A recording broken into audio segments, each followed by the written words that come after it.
Hello বন্ধুরা, তোমরা সবাই কেমন আছো? আশা করি সকলে অনেক ভালো আছো। আমিও তোমাদের ভালোবাসা ও সাপোর্টে অনেক ভালো আছি। বন্ধুরা, তোমরা আমাকে যে পরিমাণে সাপোর্ট দিয়েছো, তাই আবারও তোমাদের জন্য হাতের কাজ করার নতুন আরও একটি গল্প নিয়ে হাজির হলাম। চলুন ভিডিওটি শুরু করি।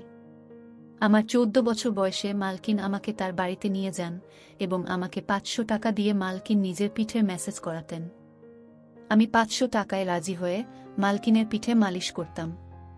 কিন্তু একদিন রাতে মালকিন বলতে শুরু করলেন, প্রতাপ, আজকে রুমের লাইটটা নিভিয়ে দাও। আমি চুপচাপ নিভিয়ে দিলাম। আমি জ্ঞান হারিয়ে ফেললাম যখন মালকিন। আমি যে বয়সের মধ্যে দিয়ে যাচ্ছি, এই সময়টা একটা ছেলের জন্য খুব কঠিন সময়, কারণ তাদের মনোযোগ তাদের সামনে উপস্থিত মহিলাদের দিকে পড়ে। এমন অবস্থায় কারো কোমর মালিশ করা আমার জন্য খুব সমস্যার সৃষ্টি করে। যখন মালকিন আমাকে তার কোমর ম্যাসাজ করতে বললেন, কিছুক্ষণ অবাক হয়ে তার দিকে তাকিয়ে রইলাম। আমি কিভাবে এটা করব? এটা খুবই লজ্জার বিষয়, কিন্তু আমার বাবা বলেছিলেন, মালকিনের কোনো কথায় না করবি না, তিনি খুব দয়ালু মনের মহিলা। তুই যদি তার হৃদয়ে জায়গা করে নিতে পারিস, তবে তিনি তোকে বেতনের চেয়েও বেশি টাকা দেবেন। তিনি আমাকে টাকা দিয়েছেন, তাও পুরো 500 টাকা, এবং বললেন, এই টাকাটা শুধু তোমার। আমি খুব খুশি হয়েছিলাম, কিন্তু যখন তিনি আমাকে তার কোমরে তেল দিয়ে মালিশ করতে বললেন, আমি হতভম্ব হয়ে তার দিকে তাকিয়ে রইলাম। তিনি কিভাবে একটা ছেলেকে দিয়ে মালিশ করাতে পারেন? আমি কিছু বললাম না, কিন্তু খুব নার্ভাস ছিলাম। তিনি আমাকে তার রুমে নিয়ে গেলেন, তারপর বিছানায় শুয়ে তার কোমরে তেল লাগাতে বললেন। আমি যখন তার কোমর থেকে তার কাপড়টা তুলে দিলাম, তখন আমার চোখ বড় বড় হয়ে গেল। তিনি আমাকে যে তেল দিয়েছিলেন, আমি চোখ বন্ধ করে আমার হাতে কিছুটা নিয়ে তার কোমরে লাগাতে লাগলাম। আমার একমাত্র চেষ্টা ছিল কাজে পুরোপুরি মনোনিবেশ করা। আমি একবারও তার কোমরের দিকে তাকাইনি, আমি শুধু চোখ নামিয়ে ম্যাসাজ করেছিলাম। আমার মনে আছে যে আমি যখন এখানে কাজ শুরু করি, প্রথম দিকে কাজের সময় অনুসারে আমি যখন মালকিনের ঘরে প্রবেশ করলাম, তখন মালকিনকে কিছুটা অন্যরকম লাগছিল। তার চেহারায় অদ্ভুত পরিবর্তন লক্ষ্য করলাম। তিনি ঘামে ভিজে যাচ্ছিলেন। আমি জানি না তার কি হয়েছিল। আমাকে দেখামাত্রই সে হঠাৎ সোজা হয়ে আমার দিক থেকে অন্য দিকে তাকাতে লাগলেন। আমি কিছুটা অবাক হয়ে মালকিনের দিকে তাকিয়েছিলাম। আমার মনে হলো মালকিনের শরীর ভালো নেই। আমি সবসময় নির্বে মালকিনের সেবা করতাম, কিন্তু আজ আমি কিছুটা দ্বিধা নিয়ে মালকিনের দিকে তাকিয়ে তাকে জিজ্ঞেস করলাম, মালকিন, আপনি ঠিক আছেন তো? আপনাকে অন্যরকম লাগছে মনে হয়। আমি আমার মালকিনকে মন থেকে সম্মান করতাম এবং আমি তার জন্য চিন্তিত থাকতাম, কারণ তিনি কেবল আমার মালকিনই ছিলেন না, আমার কাছে তিনি একজন খুব ভালো অভিভাবক ছিলেন। তিনি ছোটবেলা থেকেই আমাকে সাহায্য করেছিলেন এবং তিনি আমার দুঃখী জীবনকে সুখী করে তুলতে খুব সাহায্য করেছিলেন। আমি কষ্টে ছিলাম, কিন্তু তার দেওয়া টাকা আমার জীবন বদলে দেয়। আমার বাড়ির অবস্থা পাল্টে যায়। আমার প্রশ্নে মালকিন নাতে মাথা নেড়ে আমাকে আশ্বস্ত করলেন যে তিনি একেবারে ঠিক আছেন, কিন্তু তার মুখে স্পষ্ট দেখা যাচ্ছিল যে তিনি কিছু লুকাচ্ছেন এবং তিনি খুব টেনশনে আছেন। কয়েক মাস ধরে তার বাড়িতে কাজ করছি। আজকে প্রথমবার যখন তিনি আমাকে ম্যাসাজ করতে বললেন, আমি খুব ভয় পেয়েছিলাম। কারণ পুরো বাড়িতে তিনি একাই থাকতেন, না স্বামী না কোনো সন্তান। এই কথাটা শুনে আমি প্রথমে চুপ হয়ে গেলাম, কিন্তু আমি মালিশ করলাম, সারাক্ষণ আমার হাত কাঁপছিল। আমি ভেবেছিলাম মালকিন একদিনের জন্য আমাকে দিয়ে এই কাজটা করাবেন, কিন্তু এখন তিনি আমাকে দিয়ে প্রতিদিন মেসেজ করানো শুরু করলেন। আমি মালাকনের কোনো কাজে এতটা ঘৃণা বোধ করিনি, কারণ তিনি কোনো উদ্দেশ্য নিয়ে আমাকে দিয়ে কোনো কাজ করাতেন না। কিন্তু যখন আমি একা রুমের মধ্যে তাকে তেল মালিশ করতাম, তখন আমার খুব অস্বস্তি হতো। একটা অদ্ভুত ব্যাপার হলো যে আমি মালকিনকে মালিশ করা শুরু করার পর থেকে মালকিন আমার দিকে খুব ভালোবাসার চোখে তাকাতে লাগলেন। আগে তিনি আমাকে 500 টাকা দিতেন, কিন্তু এখন 1000 টাকা দিতেন। তার এই ভালোবাসায় আমি বিরক্ত হয়ে গেছিলাম। কিন্তু আজও প্রতিদিনের মতো আমি তেলের বোতল হাতে নিয়ে মালিশ করতে গেলাম। আমি 4 বছর বয়স থেকে মালকিনের কোমর মালিশ করে আসছি। এই কাজটি আমাকে অনেক বিব্রত এবং বিভ্রান্ত করত। আমার মালকিনের উপর রাগও হতো, কারণ তিনি আমাকে দিয়ে এসব কাজ করাতেন, কিন্তু আমি এসব করতে বাধ্য ছিলাম। কারণ আমার টাকা চাই, এবং কাজের বিনিময়ে আমার মালকিন আমাকে প্রতিদিন 500 টাকা দিতেন, তাই আমি নির্বে মালকিনের জন্য এই কাজটি করতে থাকলাম। অনেক পরে আমি বুঝতে পেরেছিলাম যে মালিকিন কেন আমাকে দিয়ে এই কাজ করাতেন। আমি তেল নিয়ে আমার মালকিনের বিছানায় বসলাম। তারপর হঠাৎ মালকিন আমাকে বলল, প্রতাপ, ঘরের আলো নিভিয়ে দাও। আমি হতবাক হয়ে মালকিনের দিকে তাকালাম। আমার গড়বড় মনে হচ্ছিল, কিন্তু মালকিনকে কিছুই বলতে পারলাম না। আমি ঘরের আলো নিভিয়ে দিলাম এবং অন্ধকারে হাতড়ে হাতড়ে মালকিনের বিছানার কাছে পৌঁছালাম। অন্ধকারে বুঝতে পারলাম মালকিন বিছানায় শুয়ে আছেন। আমি মালকিনের দিকে হাত বাড়ালে মালকিন আমাকে থামিয়ে দিয়ে আমার হাত ধরে তিনি আমাকে যা বললেন তাতে আমি জ্ঞান হারিয়ে ফেললাম। আমার বুক ধুকধুক করতে শুরু করল। আমি আমার জায়গায় বসে রইলাম। আমার নড়াচড়া করা কঠিন হয়ে পড়ে। আমার মালকিনের কথা শুনে আমি কেঁপে উঠেছিলাম। আমি বাঁকুড়ার একটি গ্রামে থাকতাম। আমার পরিবার খুবই গরিব। আমার বয়স যেহেতু 4 বছর, তাই আমার পক্ষে কাজ পাওয়া বা টাকা ইনকাম করা কঠিন ছিল। আমি বাধ্য হয়ে আমার বাবা মাকে কষ্ট করে সংসার চালাতে দেখেছি। তারা খুব কষ্টে ছিল, কিন্তু আমি তাদের কোনো সাহায্য করতে পারিনি।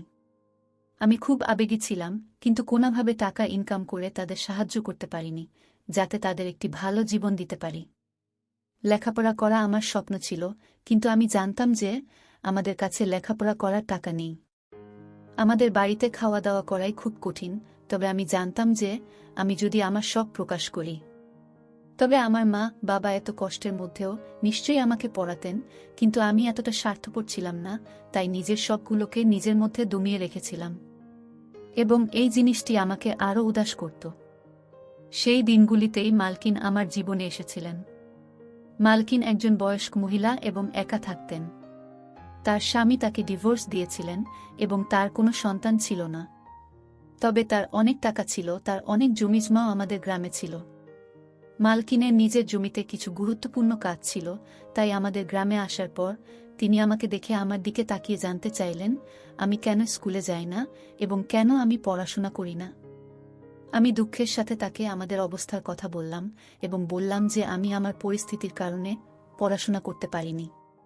পড়াশোনা করলে আমাদের ঘরে খাওয়া দাওয়া বন্ধ হয়ে যাবে। আমার কথা শুনে মালিকিন চিন্তায় পড়ে গেলেন। এরপর তিনি আমাদের বাড়িতে এসে আমার বাবা মায়ের সাথে কথা বললেন এবং বললেন যে বাড়ির ছোটখাটো কাজের জন্য তার আমার বয়সী একটি ছেলে দরকার। আমার বাবা মা তখনও চিন্তায় ছিলেন যে কিভাবে তারা তাদের ছোট ছেলেকে এত কম বয়সে কাজে লাগাবেন, এবং সম্ভবত তারা ভাবছিলেন যে আমি হয়তো তাদের ভুল বুঝব, কিন্তু আমি এগিয়ে গিয়ে তার কাজ করতে রাজি হলাম। আমার কথা শুনে মালিকিন খুব খুশি হয়েছিলেন। তখন আমি কিছুই জানতাম না। আমি শুধু ভেবেছিলাম মালিকিন তার ইচ্ছানুযায়ী ছোটখাটো কাজ করবেন, আর আমি সব কাজ করতেই প্রস্তুত ছিলাম। আমি খুশি মনে রাজি হলে আমার বাবা মাও চুপ হয়ে গেলেন। মালকিন আমার বাবা মায়ের হাতে বেশ কিছু টাকা দিয়েছিলেন এবং তাদের আশ্বাস দিয়েছিলেন যে তিনি প্রতি মাসে টাকা পাঠাবেন, যাতে আমাদের বাড়ির কষ্ট দূর হয়। মনে মনে আমি খুশি ছিলাম। আমার স্বপ্ন সত্যি হতে চলেছে, কারণ আমি সবসময় আমার বাবা মায়ের অবস্থা পরিবর্তন করতে চেয়েছিলাম। আমি আমার জিনিসপত্র গুছিয়ে মালকিনের সাথে শহরে চলে এলাম। মালকিনের শহরে সুন্দর বাড়ি ছিল। এত সুন্দর বাড়ি আমি জীবনে প্রথম দেখেছিলাম। মালকিন আমার থাকার জন্য একটি রুম দিয়েছেন। রুমটি খুবই ছোট, কিন্তু খুব সুন্দরভাবে সাজানো ছিল। রুমে দামি দামি আসবাবপত্র রাখা ছিল। আমার মনে হচ্ছিল যেন ঘরটা আমার স্বপ্নের মতো তৈরি করা হয়েছে। মালকিন আমাকে ছোটখাটো কাজ বুঝিয়ে দিলেন, যার মধ্যে কাপড় দিয়ে রোজ তার গাড়ি পরিষ্কার করা, রাতে তাকে দুধের সাথে জল দেওয়া এবং দিনে 3 বার খাওয়ার বাসনপত্র ধোয়া ইত্যাদি। এই কাজগুলো আমার মতো গরিব একজন ছেলের পক্ষে খুব সহজ ছিল। মালকিনের বাড়িতে বাইরে থেকে রান্না করা খাবার আসত এবং মালিকিন তার সাথে আমাকেও খেতে দিতেন। প্রথম দিনই আমাকে ভালো জামাকাপড় দেওয়া হয়েছিল, জুতাও কিনে দিয়েছিলেন। মালকিনের দয়া এখানেই শেষ হয়নি। তিনি আমাকে বলেছিলেন যে তিনি খুব শীঘ্রই আমাকে একটি ভালো স্কুলে ভর্তি করাবেন, যাতে আমি আমার পড়াশোনা চালিয়ে যেতে পারি। শুনে আমি খুব খুশি হয়ে গেলাম। কিন্তু রাত নামার সাথে সাথে মালকিন আমাকে তার ঘরে ডেকে একটি সুগন্ধযুক্ত সিসি দিয়ে বললেন, আমার গায়ে ম্যাসেজ করো। আমি মাথা নেড়ে তাড়াতাড়ি তেল এনে মালকিনের পায়ের কাছে গিয়ে বসলাম। আমি ভেবেছিলাম যে আমাকে মালকিনের পা ম্যাসেজ করতে হবে এবং আমি খুশি খুশি এটি করতে রাজি ছিলাম। কিন্তু মালকিন আমাকে থামিয়ে তার কোমরের নিচের দিকে ম্যাসেজ করতে বললেন। এটা করতে আমার লজ্জা করছিল, কিন্তু কোনোরকমে আমি মালকিনের শরীরে ম্যাসাজ করলাম। আমি তারপর উঠে রুম থেকে চলে গেলাম। আমি ভাবলাম মালকিন মনে হয় ক্লান্ত হয়ে পড়েছেন। আর আমাকে দিয়ে মেসেজ করাবেন না, কিন্তু আমার ধারণা ভুল ছিল। আমি খুব চটকা ছেলে ছিলাম, তাই সব কাজ তাড়াতাড়ি করে ফেলতাম, কিন্তু রাত নামলেই আবার একইভাবে মালকিন আমাকে রুমে ডেকে এক শিশি তেল দিলেন। এটা ভেবে মন খারাপ হয়ে গেল যে আজকেও আমাকে মালকিনের মালিশ করতে হবে। পা পর্যন্ত তো ঠিক ছিল, কিন্তু মালকিন আমাকে দিয়ে যেখানে মালিশ করাতেন সেটি আমার কাছে অস্বস্তিকর ছিল। আজও আমি কোনোরকমে মালকিনের মালিশ করে তার দিকে তাকালাম। তিনি শান্তিতে ঘুমাচ্ছিলেন। আমি বুঝতে পারছিলাম না মালকিন এতে কি সুখ পান। মালকিনের কাজকর্ম আমাকে অবাক করছিল। 3 দিন পরেই মালকিন আমাকে একটি ভালো স্কুলে ভর্তি করিয়েছিলেন। আমি আমার মালকিনের জন্য পাগল ছিলাম, কিন্তু আমার মালকিনের মেসেজ করতে ভালো লাগতো না। মালকিন এটি তার রুটিনে পরিণত করেছিলেন, আর প্রতিদিন সে আমাকে মেসেজ করতে বলতেন। আমি তার অনুগ্রহে ছিলাম, তাই আমি না করতে পারছিলাম না। তাই কিছু না বলে আমি আমার মালকিনকে মেসেজ করতে লাগলাম। মালকিন সম্ভবত বুঝতে পেরেছিল যে আমি তার মালিশ বিরক্তি নিয়ে করি, সেজন্য আমার বেতন বাদেও তিনি আমাকে প্রতিদিন 500 টাকা করে দিতে লাগলেন, এবং আমি আনন্দের সাথে টাকার জন্য এই কাজটি করতে লাগলাম। এইভাবে আমি মালাকনের বাড়িতে অনেক দিন ছিলাম, এবং এখন আমি এতে অভ্যস্ত হয়ে গেছি।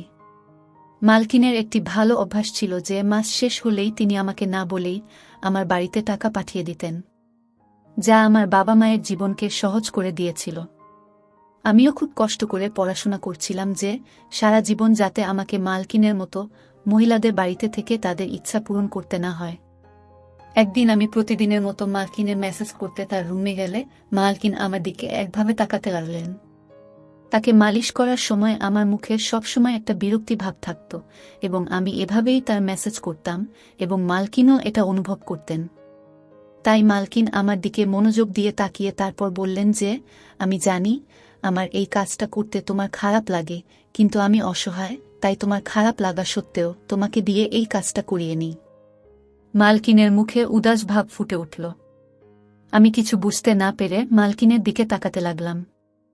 আমি বুঝতে পারিনি, তাই মালকিন আমাকে তার বাধ্যবাধকতার কথা বললেন, আর লজ্জায় আমার অবস্থা খারাপ হতে লাগল। মালকিন আমাকে বললেন যে তার মেরুদণ্ডের সমস্যা রয়েছে, যার কারণে তিনি মালিশ না করিয়ে রাতে ঘুমাতে পারেন না।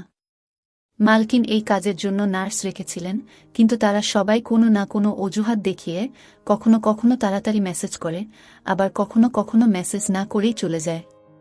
বাধ্য হয়ে মালকিন আমাকে কাজে রাখেন, এবং তিনি আমার এত উপকার করতেন যাতে আমি তার মেসেজ করতে না বলতে না পারি। এসব কথা বলে মালকিন চুপ করলেন, আর আমি মালকিনের কথায় খুব লজ্জিত হলাম, এবং আমার আচরণের জন্য আমার খুব খারাপ লাগছিল।